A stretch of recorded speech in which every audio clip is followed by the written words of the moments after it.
तो कई सारे प्रश्न आते हैं कि ऐसा मेरे साथ हो रहा है, क्या ये मेरे कर्म का ही फल है? तो मुझे नहीं पता है और किसी को भी नहीं पता है कि तुम्हारे कर्म का क्या फल है और क्या नहीं है। इसको कोई नहीं जान सकता ठीक ठीक से। हमारी भारतीय सभ्यता में कर्मफल सिद्धांत को लेकर के बहुत सारी चर्चाएं होती हैं, बहुत सारे प्रश्न पूछे जाते हैं और गुरुजन बहुत उत्तर देते भी हैं। आपके कर्म का ये फल है, आपने ऐसा किया होगा इसीलिए आप ऐसा भुगत रहे हैं। पुराणों में भी बहुत सारी चीज़ें आपको, शास्त्रों में भी देखने को मिलेंगी कि आप ऐसा करोगे तो आप ऐसा पाओगे। बहुत सारा वर्णन आपको मिलेगा। अभी पिछले दिनों किसी ने पूछा कि मैं बहुत पढ़ती हूँ, अच्छा पढ़ती हूँ, याद भी कर लेती हूँ, लेकिन परीक्षा में नंबर ठीक से नहीं आते, वहीं जाकर के मेरा पूरा तंत्र खराब हो जाता है। तो मैं जो चाहती हूँ वो उपलब्धि नहीं हो पाती है मुझे। तो क्या इसके पीछे मेरा कर्म कार्य कर रहा है? तो ऐसी चीज़ें बहुत आती हैं, लोगों को कुछ समझ नहीं आता है कि हम जीवन में अनुत्तीर्ण हो रहे हैं, असफल हो रहे हैं, बार बार हमें रोग सता रहे हैं, गरीबी है, भुखमरी है, कोई हमारे साथ दुर्घटना हो गई तो कहते हैं ये किसी कर्म का फल है क्या, ऐसे पूछा जाता है। तो वास्तव में देखा जाए तो शास्त्रों में भी महर्षि पतंजलि जी के सूत्र का भाष्य करते हुए महर्षि वेदव्यास जी कहते हैं कि कर्म गतिर विचित्रा दुर्विज्ञाना चाहिए। कर्म की गति बहुत गहन है, इसको जानना बहुत कठिन है। इसीलिए वास्तव में सीधे सीधे किसी भी कर्म का क्या फल होगा इसको ठीक ठीक से नहीं जाना जा सकता है। कुछ तर्क से, कुछ ऊहा से, कुछ व्यवहार, कुछ परिणाम देख करके हम कुछ समझ जाएं कि ऐसा है, कुछ शास्त्र की पंक्तियां मिल जाएंगी। लेकिन एक व्यक्ति जीवन भर में इतने कर्म कर रहा है, इतने प्रकार के कर्म कर रहा है कि यदि ये लिखा भी जाए कि इस कर्म का ये फल है, स्पष्ट रूप से वर्णन भी मिले, तब भी यदि उसको लिखा जाए तो इतने ग्रंथ तैयार हो जाएंगे जिससे आप पूरे रेल भर सकते हैं, एक ट्रेन भर देंगे कर्म फल सिद्धांत से। लेकिन फिर भी कर्म पूरे नहीं होंगे, क्योंकि कर्म तो करोड़ों हैं, अरबों हैं, अनंत हैं, कितने सारे कर्म हैं, पता ही नहीं है कि किस कर्म का क्या फल है। तो हम असफल हो रहे हैं, उसके पीछे कर्म का फल है या नहीं है, ये कैसे कह सकते हैं? निःसंदेह कर्म फल सिद्धांत अडिग है, वो कार्य करता है। कर्म का फल हमें अवश्य मिलता है, ये बिल्कुल सही बात है। लेकिन हमारे साथ जो घटनाएं हो रही हैं, हमारी जो स्थिति बनी हुई है, उसके पीछे कर्म का ही फल है, ये नियम नहीं है। वो कर्म का फल हो भी सकता है और नहीं भी हो सकता है। अब मुझे कोई रोग आ गया, समझ लीजिए, वो ठीक नहीं हो रहा है, तो हो सकता है वो कर्मज व्याधि हो कि किसी कर्म के कारण से आई हो। लेकिन हो सकता है किसी ने मुझे विष दे दिया हो, या वातावरण में विष है उससे मुझे कोई समस्या हो गई हो, या आपको कोई समस्या हो गई हो। कैसे कह सकते हैं कि ये मेरे पूर्व जन्म के कर्मों का फल है? वो किसी और का अपराध भी हो सकता है आपके प्रति। तो हम ये सोचें कि ये कर्म का ही फल है, जबकि उसको ठीक ठीक से जाना नहीं जा सकता। हम बस संतुष्ट हो जाते हैं। लोग उत्तर देते हैं, बहुत कुछ प्रयास करते हैं समझाने का, नहीं आप रोगी हो, आपने कुछ ऐसा किया होगा, आपने वैसा किया होगा। तो होगा में, सकना में, ये सकते में, ये सारी बातें चलती हैं, क्योंकि कर्म फल व्यवस्था को परमात्मा देखते हैं और परमात्मा की व्यवस्था कैसे कार्य करती है वो हम नहीं जान सकते। इतना जान सकते हैं कि कर्म करेंगे उसका फल मिलेगा, इस जन्म में भी मिलेगा, अगले जन्म में भी मिलेगा, लेकिन वो किस रूप में मिल रहा है और कैसे भगवान हमें कर्म का फल दे रहे हैं, स्पष्ट रूप से हर चीज़ आपको समझ में नहीं आ सकती है।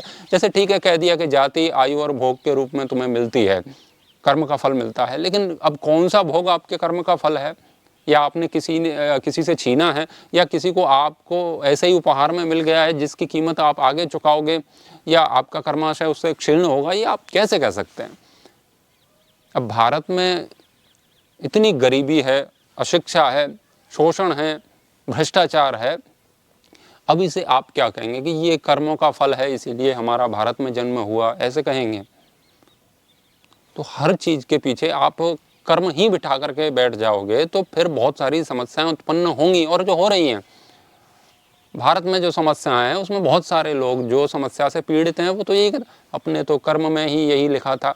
एक नेताजी तुम्हारे हिस्से का पूरा धन लूट करके ले गया, उसने एक अपना आलीशान भवन बना दिया, बहुत सुंदर, और उसका बच्चा, उसके पुत्र पौत्र सब आनंद उठा रहे हैं, खूब भोग कर रहे हैं आपकी लूटी हुई संपत्ति को। और आप कह रहे हो कि नेताजी जो है ना वो लिखा करके आए थे, पहले जन्म में कुछ इन्होंने अच्छे कर्म किए होंगे जिस कारण से वो आज इतने धन संपदा के स्वामी बने बैठे हैं। तो वास्तव में वो उसके कुकृत्य का परिणाम है, लूट है, वो डकैती है, उसने लूटा है आपको। अब होता क्या है, हम उसे कर्म का फल मान करके बैठ जाते हैं। क्या उसको भगवान ने चयन किया है कि वो इतने लोगों को दंडित करेगा, कर्म का फल देगा, उनका धन उनसे छीन लेगा जिसके कारण उनको दुख प्राप्त होगा? क्या भगवान का वो एजेंट है, कर्म फल प्रदाता है? अब कर्म का फल भगवान देंगे, वो कैसे दे रहे हैं वो भगवान जानते हैं। अब भगवान कैसे हमें आनंद देते हैं तो भगवान की व्यवस्था है। हम कहें कि भगवान इतने सारे कर्मों को कैसे देख रहे हैं साक्षात रूप से, हमें अंदर से बाहर से सब ओर से कैसे निहार रहे हैं, कैसे व्यवस्थाएं, इतने कर्मों को कैसे याद रखते हैं, इसकी टेंशन आप और हम क्यों लें? वो भगवान की व्यवस्था है, वो कैसे करते हैं, क्या करते हैं, वो जाने। हमें इतना पता होना चाहिए कि कर्म का फल मिलता है बस, और अच्छे कर्म का अच्छा फल मिलता है, बुरे कर्म का बुरा फल मिलता है। तो जब परमात्मा हमें किसी कर्म का फल देंगे तो दे देंगे, उसके लिए न तो हमें तैयार रहना है, न उसके लिए चिंतित रहना है, न उसकी प्रतीक्षा करनी है, न उससे भयभीत होना है। क्योंकि परमात्मा जब देंगे तो उससे तो आप बच ही नहीं सकते, कैसे भी नहीं बच सकते हैं। परमात्मा से बच करके उसकी व्यवस्था से बाहर कहाँ जाओगे, कैसे जाओगे? तो परमात्मा कर्म का फल देंगे तो दे देंगे, वो उनकी व्यवस्था। हमें कर्म करना है, हमें पुरुषार्थ करना है, तो हमारा पूरा फोकस जो है वो पुरुषार्थ पर होना चाहिए, परिश्रम पर होना चाहिए। हम जीवन में सफल होने के लिए परिश्रम करें। अब साधना में हमें बाधाएं उत्पन्न हो रही हैं, बार बार वृत्तियां उठ रही हैं जो हमें पाप की ओर ले जा रही हैं, पाप के नरक में हमको धकेल रही हैं, खींच रही हैं। तो ये तो भगवान की व्यवस्था है, मैंने कुछ बुरे कर्म किए होंगे इसीलिए मेरी बुद्धि ऐसी है। तो अब आप भगवान पर ये कर्म का फल ही मान करके बैठ जाओगे कि भगवान ने दिया है, तो फिर आप कैसे पुरुषार्थ करोगे? आपको क्या पता है कि ये आपके ही दिमाग की खुरापात है कि आप उल्टे तर्क लगा लेते हो और अपने आप को पाप में धकेल देते हो। वो परमात्मा की व्यवस्था नहीं हुई तो फिर तो आपने तो अपने साथ अन्याय कर लिया ना। तो आप तो लगे रहो ना। तो आप जो भी करते हैं, हम अन्याय, अत्याचार, शोषण के विरोध में बाहर के संसार में आवाज़ उठाएं, उसके लिए लड़ें। भारत में वो गरीबी है, वो अव्यवस्था के कारण से है, हमारी कुरीतियों के कारण से है, न कि हमारे पूर्व जन्म के कर्मों का फल। यदि गरीबी को कर्म का फल कह दोगे तो फिर आप गरीबी दूर कैसे करोगे? आप अनपढ़ हैं, ये आपके कर्मों का फल है। ये यहाँ की व्यवस्था है कि सरकार ने शिक्षा को घर घर नहीं पहुँचाया, जैसे कि घर घर उन्होंने शराब पहुँचा दी, गांजा और अफीम पहुँचा दिया। वोट लेने के लिए घर घर जाकर के वो कैंपेन चलाते हैं, हर व्यक्ति तक पहुँचा देते हैं कि वोट तुम्हारा अधिकार है, इसे दे करके रहो। और हर व्यक्ति वोट दे देता है क्योंकि सरकार चाहती है, लेकिन आप तक शिक्षा नहीं पहुँचती है, आप तक चिकित्सा नहीं पहुँचती है। तो ये हमारी कुरीति है, हमारी कुव्यवस्था है। हमें इसको परिवर्तन करना होगा और इसके लिए हमें लड़ना होगा समाज से और स्वयं से, उसके लिए तैयार करना पड़ेगा, हमको सज्ज होना पड़ेगा। अब कर्म का फल मान लेंगे तो फिर तो अव्यवस्था फैली है, उसको ठीक करेगा कौन? तो इस हिसाब से देखें तो भारत पापियों का देश है, क्योंकि यहाँ पर बहुत गरीबी है। और भी देश हैं हमसे भी ज़्यादा गरीब हैं, लेकिन हम भी खूब निर्धन हैं। सामान्य सी वस्तुएं हमको उपलब्ध नहीं हो पाती हैं। एक व्यक्ति अपने जीवन भर अपने लिए रहने के लिए एक घर की व्यवस्था कर पाता है। जब तक घर बनता है तब तक उस घर से निकलने का उसका समय आ चुका होता है, वो निकल जाता है शरीर के घर को खाली करके। पूरे जीवन भर वो घर बनाने के प्रयास में लगा रहता है। जैसे ही घर बना तब तक बूढ़ा हो गया और इस घर से वो निकल गया, शरीर के घर से। ये व्यवस्था है हमारी। तो जीवन में उन्नति कब करेंगे? पहले तो घर और रोटी की व्यवस्था ही नहीं हो रही है। तो यहाँ की जो व्यवस्था है उसके पीछे हम कर्म फल को ना देखें। अब कोई व्यक्ति हमें कोको कोला कोल्ड ड्रिंक पिला करके बीमार कर रहा है, अच्छा विज्ञापन बना करके हम तक पान मसाला पहुंचा रहा है जिससे हमें कैंसर हो रही है, और हम कह रहे हैं हमने पूर्व जन्म में कुछ गलत किया था। भगवान ने पता नहीं किस चीज़ का दंड दिया है, भगवान ने नहीं दिया है, कोई और बैठा है जो इस तंत्र को, पूरे समाज को बीमार बना रहा है। उसमें हमारा प्रज्ञापराध है, वो इसी जन्म का है, उसको हमें ठीक करना होगा। तो कर्म फल व्यवस्था ठीक से कोई नहीं जान सकता, ऋषि मुनि भी नहीं जानते। हमें अभी उसके लिए खूब प्रयास करने की आवश्यकता नहीं है, न तुक्केबाजी करने की आवश्यकता है। हो सकता है हमारी किसी स्थिति के पीछे कर्म का फल हो और किसी के पीछे ना भी हो, तो है इसका भी हमारे पास कोई प्रमाण नहीं होता है कि इसके पीछे कर्म का ही फल है और इसके पीछे कर्म का फल नहीं है, ये भी कोई प्रमाण नहीं है। ये विवेचना का विषय है, जितना हम समझ सकते हैं वो समझें। तो मान लो कि गरीबी परमात्मा ने हमको दे दी, भारत देश को दे दी, तो हम तो परिश्रम करें ना धनवान होने के लिए। परमात्मा यदि तुमको गरीब रखना ही चाह रहे हैं कि भाई तुम गरीब ही रहो, तो वो तो रख ही लेंगे ना। लेकिन अगर वो नहीं रखना चाह रहे होंगे और वो चाहते होंगे कि आपको पुरुषार्थ करना पड़ेगा ऐश्वर्य के लिए, संसाधनों के लिए, तो फिर तो आपके साथ गलत हो जाएगा ना, उसी भरोसे बैठे रहेंगे। तो कर्म का फल भगवान देंगे, वो भगवान की व्यवस्था। किस हमारी स्थिति के पीछे कर्म का फल है वो भगवान जाने, हमें नहीं पता। हम यहाँ की व्यवस्थाओं को जानते हैं। वर्तमान में उसको व्यवहार में हम देख लें, शास्त्र के अनुरूप भी ना देखें तो जैसे मैं प्रदूषण करूँगा इस दुनिया में, प्रकृति को क्षति पहुँचाऊँगा, तो लौट करके वो मेरे ऊपर ही आना है, फिर मैं रोगग्रस्त हो जाऊँगा, बहुत सारी समस्याएं हमको हो जाएंगी, जैसा कि हो रही हैं। प्रदूषण के कारण से कितने रोग आ रहे हैं। यदि हम इसको ठीक कर लेते हैं तो ठीक हो जाएगा। तो कर्म का परिणाम फल लौट के तो आना है, ये तो तय है। लेकिन पिछले जन्म और ये आगे जन्म का जो सिस्टम है उसके झमेले में ना पड़ करके हमें वर्तमान कर्म पर बहुत ज़्यादा ध्यान देना है, क्योंकि हमने यहाँ पर ठीक किया तो कर्म का फल तो फिर जहाँ मिलेगा वहाँ ठीक ही मिलेगा ना। हम उसके भरोसे बैठेंगे तो आज हम असहाय होंगे, पंगु होंगे।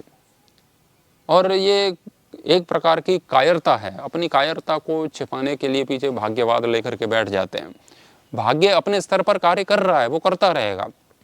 अब आपको श्वास लेनी है, इस बात की आपको चिंता होती है क्या? जब हम सोते हैं तो सोचते हैं कि अब मैं सो ही जाऊंगा तो श्वास कौन लेगा? श्वास लेने की व्यवस्था शरीर की, प्रकृति की, परमात्मा ने जैसी बनाई है वैसी चल रही है, उसके लिए आपको थोड़ी ना चिंतित होना है। वो व्यवस्था अपने आप स्वतः कार्य कर रही है। तो ऐसे ही कर्म, कौन से कर्म का फल कब मिलेगा, कैसे मिलेगा, क्या मिलेगा, उसकी चिंता आप मत करो, वो भगवान दे देंगे। आप बस कर्म से ही डरिए, गलत कर्म मत करो, इतना ध्यान रखो। क्योंकि गलत करोगे तो मिलेगा और सही करोगे तो सही मिलेगा। तो कुल मिला करके हमें सही करना है, गलत से बचना है, इतना ध्यान रखना है। कब क्या हो रहा है, कौन सी व्यवस्था कहाँ कार्य कर रही है, भगवान जाने, हमें नहीं पता। रोगी हैं तो भगवान के भरोसे नहीं बैठेंगे कि हम रोगी हैं अब तो भगवान तुम ही पार लगाओगे, तुम ही स्वस्थ करोगे। उसके लिए हमें चिकित्सा लेनी है, व्यायाम करना है, प्राणायाम करना है, जैसे भी करके हम स्वस्थ हो सकते हैं वो होना है।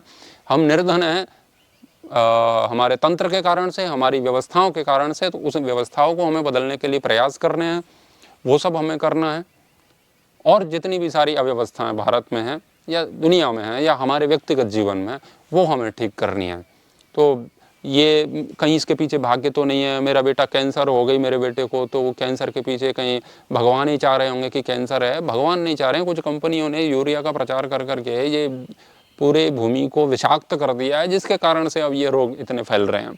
तो वो चीज़ें हमें समझनी चाहिए कि इसके पीछे कुछ और भी तंत्र कार्य कर रहा है। मेरा कहने का अभिप्राय ये है, मैं चाहता हूँ कि कर्म फल के कुछ साइड इफेक्ट हैं हमारे न समझने के कारण से। कर्म फल एक उत्तम व्यवस्था है, वो कार्य कर रही है, पर कर्म फल की आड़ में हमारे अंदर प्रमाद आता है, आलस्य आता है, निर्वीरता आती है, नपुंसकता आती है, कायरता आती है। हम कुछ भी गलत होता है उसे स्वीकार कर लेते हैं। फिर इसीलिए फिर ऐसे स्टेटमेंट कुछ लोगों से सुनने को मिलते हैं जो कहते हैं अच्छा तो फिर क्या सब भगवान कर रहा है, सब कर्म का ही फल है। तो किसी महिला का, किसी लड़की का बलात्कार हुआ, रेप हुआ उसके साथ, तो उसके कर्म का ही फल है क्या ये? जब सब भगवान ही कर रहे हैं तो फिर वो भी वही कर रहे हैं ना। जब सब वही कर रहे हैं, वो सब कर्म का ही फल मिल रहा है, तो फिर तो कुछ करने की आवश्यकता नहीं है। हालांकि इसमें प्रश्न ये बनता है कि जब कर्म का फल ये मिल रहा है, जैसे हम कर्म का फल कह रहे हैं, तो फिर वो कर्म किया कब? तो कभी तो किया होगा ना। तो गलत से बचिए और हर सिस्टम को, हर चीज़ को कर्म फल पर मत डालिए। ये वर्तमान व्यवस्थाओं को हमें बदलने की आवश्यकता है। भगवान की व्यवस्था भगवान संभालेंगे, वो हमसे अच्छा संभालते हैं और वो सब जानते हैं, वो जो करेंगे ठीक करेंगे। बस हमें अपने जीवन में ठीक करना है, ये ध्यान रहे।